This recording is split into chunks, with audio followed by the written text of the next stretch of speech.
बिस्मिल्लाहिर्रहमानिर्रहीम। अस्सलामु अलैकुम नाज़रीन, मैं हूँ ज़ैन अली।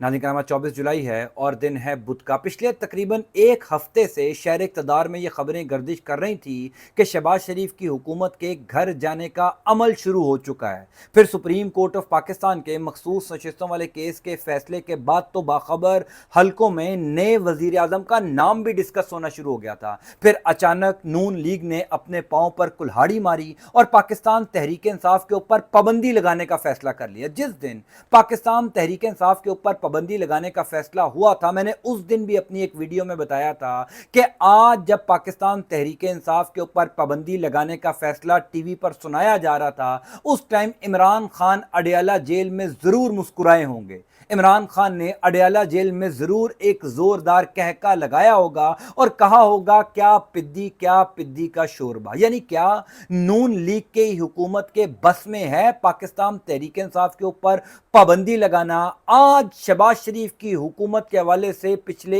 एक डेढ़ हफ्तों से जो खबरें गर्दिश कर रही थी, वो तमाम तर खबरें हकीकत में बदल गई हैं। नून लीग की हुकूमत ने हार मान ली है। 3 अहम वफाकी वुज़रा के अचानक मुस्ताफ़ी होने की खबरें गर्दिश करना शुरू हो गई हैं। तफसीलात से मैं आपको आगाह कर देता हूं कि नून लीग की हुकूमत ने पाकिस्तान तहरीक इंसाफ के ऊपर पाबंदी लगाने से पहले ही शिकस्त मान ली है। तफसीलात सुन लीजिए। देखिए, पहली इंपॉर्टेंट बात तो यह है कि पाकिस्तान तहरीक इंसाफ के ऊपर पाबंदी लगाना सिर्फ एक ख्याल हो सकता है। यानी क्या शहबाज शरीफ की हुकूमत के बस में है पाकिस्तान तहरीक इंसाफ के ऊपर पाबंदी लगाना? वो जमात जो इस टाइम पार्लियामेंट में सबसे बड़ी जमात है, वो जमात जिसको हालिया इंतखाबात में सबसे ज्यादा वोट पड़े, वो जमात जिसकी सूबे के अंदर हुकूमत है, और फिर वो जमात जो सबसे ज्यादा पॉपुलर है, उसका लीडर सबसे ज्यादा पॉपुलर है, क्या एक कमजोर हुकूमत जो अपने बलबूते पर भी इक्तदार में नहीं आई, जो फॉर्म 47 के मुताबिक इक्तदार में आई है, 4-5 मुख्तलिफ जमातों को मिलाकर हुकूमत बनाई गई है, क्या इतनी कमजोर हुकूमत के बस में है एक तगड़ी सियासी जमात के ऊपर पाबंदी लगाना? मैंने उस दिन भी कहा था कि यह दीवाने का ख्वाब हो सकता है, और कुछ दिन बाद ही वो तमाम तर खबरें दुरुस्त साबित हो गई हैं कि शहबाज शरीफ की हुकूमत ने, बल्कि नून लीग ने बतौर सियासी जमात अपने पांव पर कुल्हाड़ी नहीं मारी, बल्कि कुल्हाड़े के ऊपर अपना पांव मार लिया है। एक हफ्ते के अंदर अंदर ही नून लीग ने शिकस्त तस्लीम कर ली है। वो शिकस्त क्या है? पहली इंपॉर्टेंट बात तो यह है कि कल से ये खबरें गर्दिश कर रही थी कि जनाब आज वफाकी काबीना का इजलास होगा, यानी 24 जुलाई बुध वाले दिन, और उस इजलास का वाहिद एजेंडा यह था कि पाकिस्तान तहरीक इंसाफ के ऊपर पाबंदी लगानी है, पाकिस्तान तहरीक इंसाफ को बतौर सियासी जमात बैन कर देना। मैंने कल भी ये कहा था, ट्विटर के ऊपर भी ट्वीट्स की थी कि नून लीग की हुकूमत के बस में नहीं है पाकिस्तान तहरीक इंसाफ के ऊपर पाबंदी लगाना। अलबत्ता आज इजलास के अंदर बाकायदा तौर पर ये मामला मुअख्खर कर दिया गया, यानी शहबाज शरीफ की हुकूमत ने हाथ खड़े कर लिए। अब मलबा उन्होंने डाला है पाकिस्तान पीपल्स पार्टी पर, लेकिन मैं आपको इनसाइड स्टोरी बता देता हूं कि क्यों पाकिस्तान तहरीक इंसाफ के ऊपर पाबंदी नहीं लगाई जा सकती, क्यों पाकिस्तान तहरीक इंसाफ के ऊपर पाबंदी लगाने वाले फैसले से शहबाज शरीफ की हुकूमत पीछे हट गई है, क्यों शहबाज शरीफ की हुकूमत ने सरेंडर कर दिया है। देखिए, आज मलबा डाल दिया है पीपल्स पार्टी के ऊपर और कहा गया कि जनाब पीपल्स पार्टी मुशावरत के लिए वक्त मांगना चाहती है, पीपल्स पार्टी राजी नहीं है, और दीगर इत्तेहादी जमातें भी इस फैसले पर रजामंद नहीं है कि पाकिस्तान तहरीक इंसाफ के ऊपर पाबंदी लगाई जाए। सो लिहाजा आज की काबीना के इजलास में यह मामला मुअख्खर कर दिया गया आइंदा काबीना के इजलास तक। जब आइंदा काबीना का इजलास होगा, उस टाइम इस एजेंडे को जो है वो दोबारा टेकअप किया जाएगा। मैं आपको आगे चलकर बता देता हूं कि क्यों पाकिस्तान तहरीक इंसाफ के ऊपर पाबंदी नहीं लगाई जा सकती, या किसने पाकिस्तान तहरीक इंसाफ के ऊपर पाबंदी लगाने से शहबाज शरीफ की हुकूमत को रोक दिया है। ये बहुत बड़ा ब्लंडर होगा। उससे पहले मैं आपको एक ट्वीट दिखाना चाहता हूं। मुईज अहमद साहब बड़े जबरदस्त जर्नलिस्ट हैं, इस्लामाबाद के बड़े इन्फॉर्म्ड जर्नलिस्ट हैं, उन्होंने एक ट्वीट किया, पहले आप वो ट्वीट देख लीजिए, उसके बाद मैं आपको इस खबर की मुकम्मल तफसीलात बताऊंगा कि पाबंदी लगाने का फैसला क्यों नहीं हो सकता। देखिए, मुईज अहमद साहब ने ट्वीट किया कि वफाकी काबीना में सब अच्छे की रिपोर्ट नहीं है, 3 अहम वफाकी वजीर इस्तीफा देने के बारे में सोच रहे हैं, तीनों का मानना है कि उन्हें खुलकर काम करने नहीं दिया जा रहा। उनमें से एक अहम वजीर वो भी शामिल हैं जो वजीर आजम के बाद बड़ा ओहदा रखते हैं, दूसरे प्रोफेसर हैं, जबकि तीसरे का ताल्लुक उस महकमे से है जिसने अवाम की चीखें निकलवाई हुई हैं। अब ये तीनों जो वजीर साहब हैं, जो इस ट्वीट के अंदर मुगीज अहमद साहब ने जिक्र भी किया, आपको समझ आ गई होगी। एक वो वजीर साहब हैं जिनका वजीर आजम के बाद बड़ा ओहदा है, यानी इसहाक डार साहब, जिनको अभी फरमाइशी तौर पर काबीना में शामिल किया गया था और डिप्टी प्राइम मिनिस्टर का ओहदा उनको दिया गया। दूसरे प्रोफेसर साहब एहसन इकबाल, मैंने 2 दिन पहले भी अपनी वीडियो में आपको बताया था कि एहसन इकबाल ने पिछले 1 हफ्ते के दौरान 2 दफा अपना इस्तीफा शहबाज शरीफ को भिजवाया। वो 2 दफा मुस्ताफी हुए, उन्होंने कहा मैं काम नहीं कर सकता इस दबाव के माहौल में। हालांकि SIFC जो आर्मी चीफ साहब की हदायत के ऊपर एक बाकायदा तौर पर कमेटी बनी है जो मुल्क में इन्वेस्टमेंट लेकर आएगी, प्लानिंग मिनिस्ट्री के अंडर जो है वो काम करेगी, और वही प्लानिंग मिनिस्ट्री के वजीर हैं एहसन इकबाल साहब। इंटरेस्टिंगली पिछले 1 हफ्ते के दौरान एहसन इकबाल ने 2 दफा इस्तीफे दिए। और तीसरे वजीर साहब, ये जो मुगीज अहमद ने अपने ट्वीट के अंदर इशारा दिया कि वो वजीर हैं जिन्होंने अवाम की चीखें निकलवाई हुई हैं, यानी उन वजीर साहब का ताल्लुक पाकिस्तान की फाइनेंस मिनिस्ट्री से है। मोहम्मद औरंगजेब साहब, ये वो वजीर हैं जिनको नून लीग की हुकूमत इंपोर्ट करके लेकर आई थी। ये वो वजीर साहब हैं जिनको नून लीग की हुकूमत ने लाने से पहले बड़े बुलंदो बांग दावे किए थे कि जनाब अब मईशत ठीक हो जाए और अब जो है वो हमने बड़ा कोई 30 मार खान जो है वो इस वजारत के ऊपर बिठा दिया है, अब सब कुछ अच्छा चल जाएगा। इंटरेस्टिंगली ये तीनों वजीर पिछले 1 हफ्ते से कई दफा शहबाज शरीफ को कह चुके हैं। एहसन इकबाल तो फिजिकली अपना जो रेजिग्नेशन है वो प्राइम मिनिस्टर को दे भी चुके हैं 2 दफा, और अब इन तीनों वुज़रा ने मुस्ताफी होने का फैसला कर लिया। अब आप लोगों के ज़हन में ये सवाल होगा कि क्यों शहबाज शरीफ के वजीर जो हैं वो मुस्ताफी हो रहे हैं, क्योंकि इस time writing on the wall हो चुका है, शहबाज शरीफ की हुकूमत घर जा रही है। खुद ख्वाजा आसिफ ने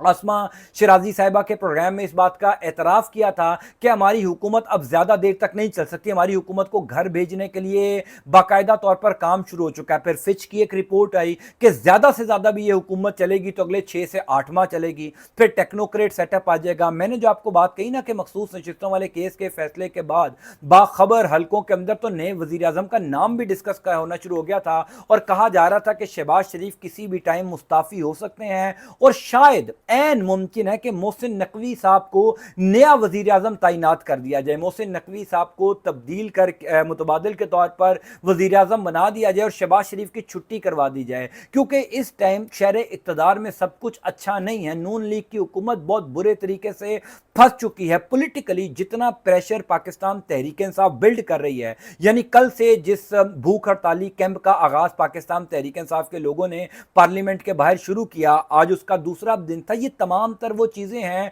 जो मौजूदा हुकूमत के ऊपर एक प्रेशर बिल्ड कर रही हैं। फिर जुमे वाले दिन यानी आज से 2 दिन बाद बाकायदा तौर पर पहला बड़ा एहतजाज पाकिस्तान तहरीक इंसाफ करने जा रही है, और उस एहतजाज के अंदर महमूद खान अचकज़ई साहब भी हैं, दीगर सियासी जमातों को भी, अपोजिशन की सियासी जमातों को पाकिस्तान तहरीक इंसाफ ने मदऊ कर रखा है। तो पाकिस्तान तहरीक इंसाफ के ऊपर पाबंदी लगाना तो बहुत पीछे का मामला रह गया है। अब मामला यह कि क्या ये मौजूदा हुकूमत भी कायम रहेगी या नहीं रहेगी। हमारे दोस्त हैं सदीक जान, उन्होंने तो यहां तक कह दिया है कि अगस्त के महीने में पाकिस्तान तहरीक इंसाफ को अडियाला जेल से बहुत बड़ी खुशखबरी मिल सकती है। मैं ऑलरेडी ये खबर आपको पिछले 3-4 दिन पहले दे चुका हूं अपने ट्विटर अकाउंट के जरिए कि अगस्त के महीने में इमरान खान अडियाला जेल से बाहर आ जाएंगे। सदीक जान कहते हैं कि कानूनी मामलात को देखते हुए इमरान खान के जितने केसेस पेंडिंग हैं, उनका ये ख्याल है कि कानूनी मामलात को दूर करके अगस्त का महीना पाकिस्तान तहरीक इंसाफ और ख़ास तौर पर इमरान खान की रिहाई के हवाले से बड़ा इंपॉर्टेंट हो सकता है। यानी ऐन मुमकिन है कि अगस्त के महीने में इमरान खान अडियाला जेल से बाहर आ जाएं,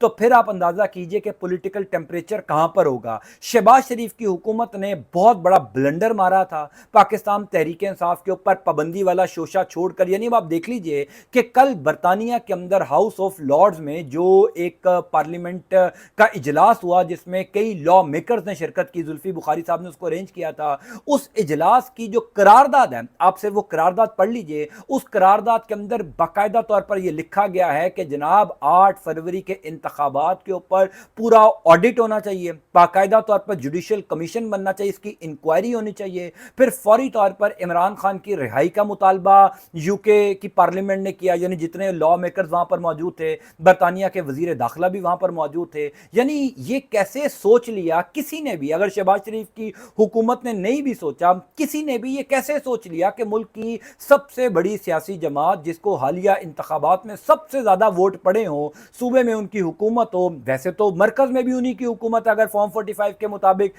دیکھا جائے تو مان لیا جائے کہ آپ نے چوری کی، آپ نے انتخابات پر ڈاکہ ڈالا، مینڈیٹ چوری کیا، لیکن آپ نے یہ کیسے سوچ لیا کہ آپ ملک کی سب سے بڑی سیاسی جماعت پر بڑی آسانی سے پابندی لگا دیں گے اور عالمی دنیا سے اس کا کوئی رد عمل نہیں آئے گا؟ یعنی آئی ایم ایف جو ہے وہ آج بھی عمران خان کی گارنٹی لے کر جو ہے وہ قرضہ دینے کو تیار ہوتا ہے، کیونکہ وہ عمران خان کو پاکستانی پولیٹیکل سرکل کا ایک بہت بڑا سٹیک ہولڈر سمجھتا ہے۔ وہ یہ مانتا ہے کہ عمران خان ایک بڑے سٹیک ہولڈر ہیں، جب تک عمران خان ایگری نہیں ہوں گے ٹرمز اینڈ کنڈیشنز پر، کیونکہ یہ پیسہ واپس تو شہباز شریف کی حکومت نے نہیں کرنا، یہ تو پاکستانی عوام نے کرنا ہے، اور پاکستانی عوام کے جو حقیقی نمائندہ ہیں وہ عمران خان ہے۔ یہ آئی ایم ایف کو بھی پتا ہے، کیونکہ آئی ایم ایف کے پاس بھی وہ تمام تر رپورٹس موجود ہیں 8 فروری کے انتخابات کے حوالے سے کہ کس جماعت کو زیادہ ووٹ پڑے، کس جماعت کو جو ہے وہ کم ووٹ پڑے۔ سو لہٰذا اس سارے معاملات کو مد نظر رکھتے ہوئے کن بے وقوفوں نے شہباز شریف کو یہ مشورہ دیا تھا کہ فوری طور پر منہ اٹھا کر پاکستان تحریک انصاف کے اوپر